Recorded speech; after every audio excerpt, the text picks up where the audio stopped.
FBI এর সাবেক প্রধান জেমস কমি মনে করেন, পর্ন তারকা স্টর্মি ড্যানিয়েলসকে অর্থের বিনিময়ে মুখ বন্ধ রাখা নিয়ে যে মামলা, তা থেকে খালাস পাওয়ার বিন্দুমাত্র সুযোগ নেই সাবেক প্রেসিডেন্ট ডোনাল্ড ট্রাম্পের। তিনি মনে করেন, ট্রাম্পকে অভিযুক্ত করার যথেষ্ট সুযোগ আছে ম্যানহাটন ডিস্ট্রিক্ট অ্যাটর্নির অফিসে। 2013 থেকে 2017 সাল পর্যন্ত এফবিআই এর পরিচালক ছিলেন জেমস কমি।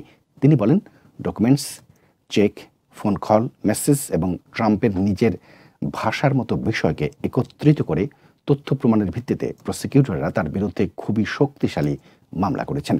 জেমস কমি বলেন, ট্রাম্পকে অভিযুক্ত করার সুযোগ অনেক বেশি, তবে মামলা থেকে তার খালাস পাওয়ার সুযোগ নেই।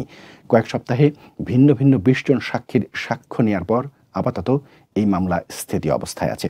জেমস কমি বলেন, বহু মামলায় আমার অভিজ্ঞতার আলোকে বলতে চাই, জুরিদের কাছে খুবই শক্তিশালী তথ্য আছে। উল্লেখ্য, সাবেক প্রেসিডেন্ট জর্জ ডব্লিউ বুশের প্রশাসনের সময় নিউ ইয়র্কের সাউদার্ন ডিস্ট্রিক্টের অ্যাটর্নি হিসেবে দায়িত্ব পালন করেছেন জেমস কমি। নিউ ইয়র্কে ট্রাম্পের বিরুদ্ধে 34টি অভিযোগ আনা হয়েছে।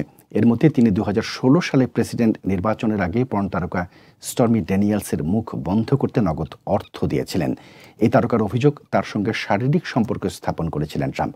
তবে তার এসব অভিযোগকে প্রত্যাখ্যান করেছেন ডোনাল্ড ট্রাম্প।